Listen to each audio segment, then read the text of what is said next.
From translation, ISV International Standard Version. This 81 day of the year. Today we are reading passages, Judges 10 to 12. Judges chapter 10, verses 1 to 18. After Abimelech died, Tola son of Puah, the son of Dodo, rose up to save Israel. He was a man from Issachar's family who lived in Shamir in the hill country of Ephraim. He judged Israel for 23 years. Then he died and was buried in Shamir. After him, Jair the Gileadite rose up to save Israel. He judged Israel for 22 years. He had 30 sons who rode on 30 donkeys, and they had 30 towns, which are still called Havoth-Jair to this day in the land of Gilead. Then Jair died and was buried in Kaman.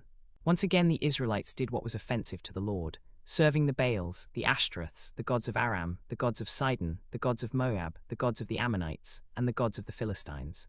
They abandoned the Lord and did not serve him. The anger of the Lord was kindled against Israel, and he sold them into the hand of the Philistines and into the hand of the Ammonites. They crushed and oppressed the Israelites that year for 18 years, all the Israelites who were beyond the Jordan in the land of the Amorites, in Gilead. The Ammonites crossed the Jordan to fight against Judah, Benjamin, and Ephraim, and Israel was severely distressed. The Israelites cried out to the Lord, saying, "We have sinned against you, because we have abandoned our God and have served the Baals."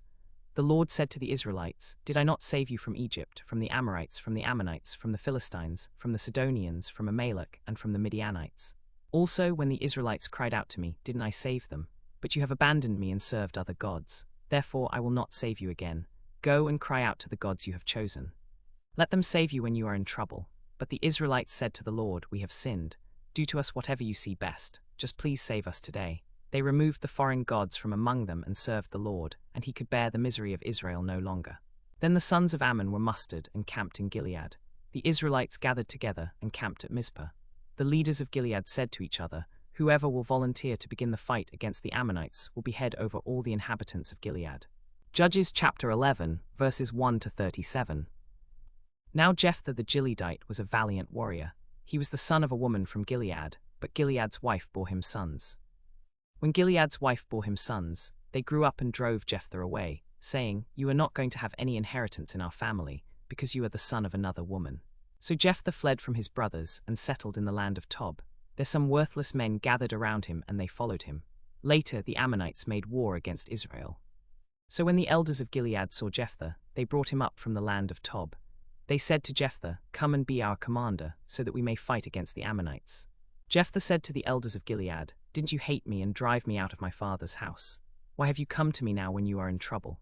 The elders of Gilead said to Jephthah, "That is why we have come to you now, so that you may go with us and fight against the Ammonites, and you will be head over all the inhabitants of Gilead."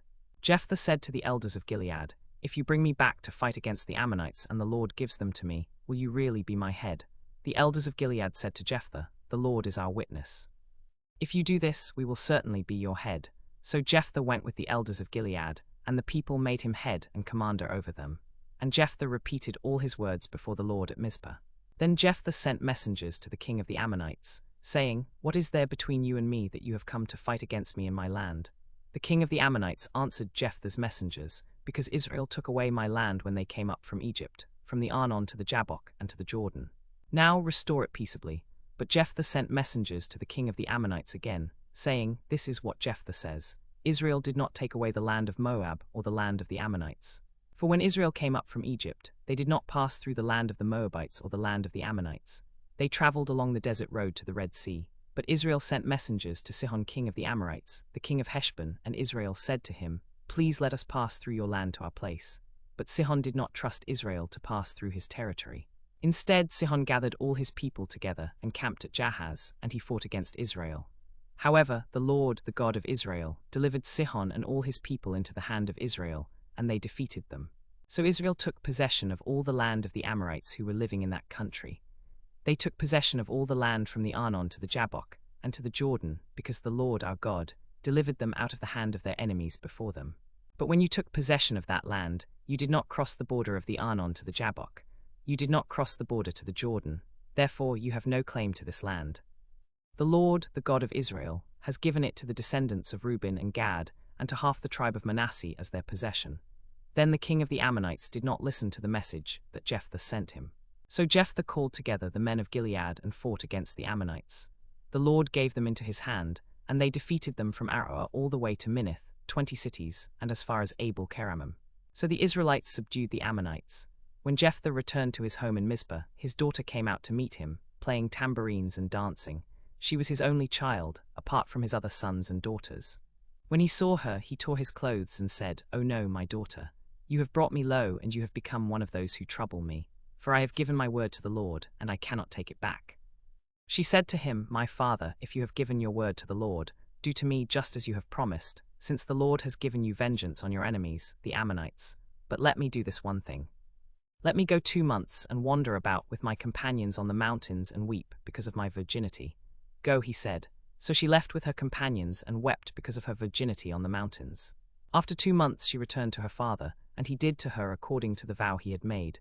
She never knew a man. This became a custom in Israel. Then Jephthah went to fight against the Ephraimites, and he and the men of Gilead defeated them. The men of Ephraim were mustered, and they crossed over to Zaphon and said to Jephthah, "Why did you cross over to fight against the Ammonites without calling us to go with you?" They threatened Jephthah fiercely.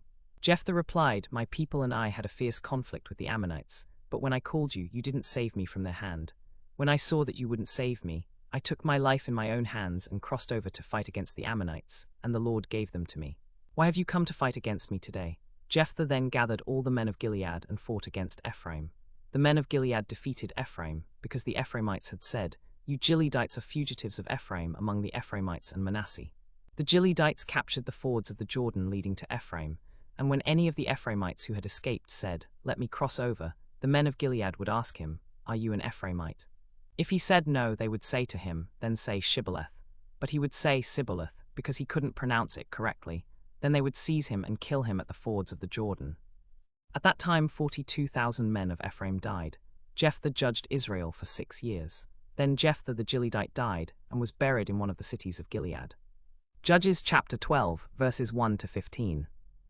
The men of Ephraim were mustered, and they crossed over to Zaphon and said to Jephthah, "Why did you cross over to fight against the Ammonites without calling us to go with you?" They threatened Jephthah fiercely. Jephthah replied, "My people and I had a fierce conflict with the Ammonites, but when I called you, you didn't save me from their hand. When I saw that you wouldn't save me, I took my life in my own hands and crossed over to fight against the Ammonites, and the Lord gave them to me. Why have you come to fight against me today?" Jephthah then gathered all the men of Gilead and fought against Ephraim. The men of Gilead defeated Ephraim, because the Ephraimites had said, "You Gileadites are fugitives of Ephraim among the Ephraimites and Manasseh." The Gileadites captured the fords of the Jordan leading to Ephraim, and when any of the Ephraimites who had escaped said, "Let me cross over," the men of Gilead would ask him, "Are you an Ephraimite?" If he said no, they would say to him, "Then say Shibboleth."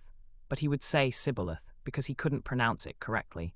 Then they would seize him and kill him at the fords of the Jordan. At that time 42,000 men of Ephraim died. Jephthah judged Israel for 6 years. Then Jephthah the Gileadite died and was buried in one of the cities of Gilead. After him, Ibzan of Bethlehem judged Israel. He had 30 sons and 30 daughters. He gave his daughters away in marriage to outside men, and he brought in 30 young women from outside for his sons. He judged Israel for 7 years. Then Ibzan died and was buried at Bethlehem. After him, Elon the Zebulunite judged Israel. He judged Israel for 10 years. Then Elon the Zebulunite died and was buried in Ajalon in the land of Zebulun. After him, Abdon son of Hillel the Pirathonite judged Israel. He had 40 sons and 30 grandsons who rode on 70 donkeys. He judged Israel for 8 years. Then Abdon son of Hillel the Pirathonite died and was buried at Pirathon in the land of Ephraim.